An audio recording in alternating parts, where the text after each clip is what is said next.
নমস্কার বন্ধুরা, রিনার রন্ধনশালায় আপনাদের সকলকে স্বাগত।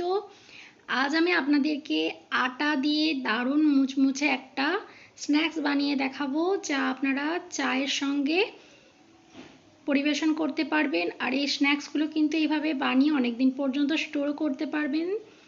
দেখুন, তার জন্য এখানে একটা পাত্রের মধ্যে আমি 1 বাটি আটা নিয়ে নিলাম। এবার এর মধ্যে দিয়ে দিচ্ছি 2 চামচ সুজি, দিয়ে দিচ্ছি স্বাদ অনুযায়ী নুন, সামান্য একটু কালো জিরে, আর দিয়ে দিচ্ছি সামান্য একটু জোয়ান।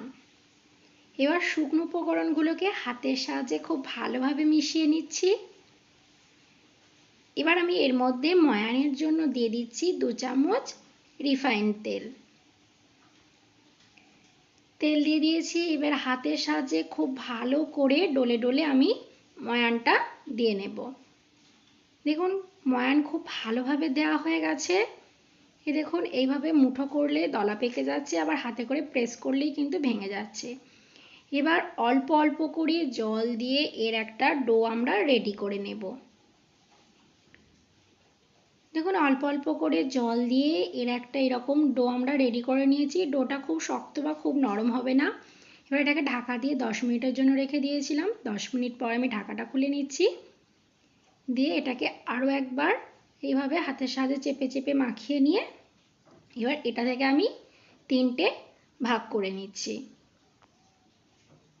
দেখুন, 3টে সমান ভাগে আমি ভাগ করে নিয়ে এইভাবে করে হাতের সাহায্যে দেখুন চেপে চেপে আমি একটা গোলা তৈরি করে নিচ্ছি। এইভাবে সবগুলোকে করে নিয়ে এবার একটা চাকি বেল্লার ওপরে একটা গোলা নিয়ে তার মধ্যে সামান্য কিছু গুঁড়ো আটা আমি ছড়িয়ে দিয়ে এবার এটাকে আমি রুটির শেপে বেলে নিচ্ছি।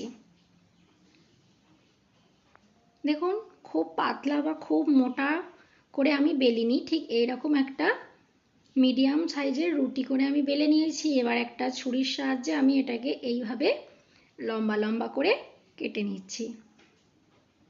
দেখুন, ঠিক এইভাবে লম্বা লম্বা করে কেটে নিতে হবে, একটু একটু করে গ্যাপ দিয়ে এইরকমভাবে আমি কেটে নিচ্ছি।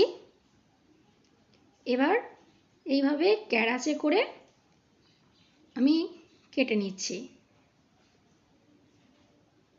দেখুন, এইভাবে করে করে আমি সবগুলোকে করে নিচ্ছি।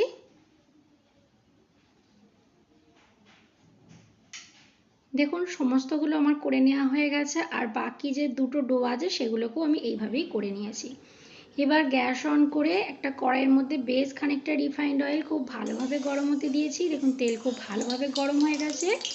এবার খুন্তির সাহায্যে তেলটাকে এইভাবে একটু ছড়িয়ে দিলাম। ছড়িয়ে দিয়ে গ্যাসের ফ্লেমটা লোয়ে করে দিয়ে যেগুলো আমি কেটে রেখেছিলাম সেই স্ন্যাক্সগুলোকে আমি এবার তেলের মধ্যে দিয়ে দিলাম। দিয়ে এইভাবে করে হালকা করে আমি এগুলোকে একটু নাড়িয়ে চাড়িয়ে দিচ্ছি। এইভাবে নাড়িয়ে চাড়িয়ে দিলে কি হবে, একটার সঙ্গে একটা গায়ে লেগে থাকবে না।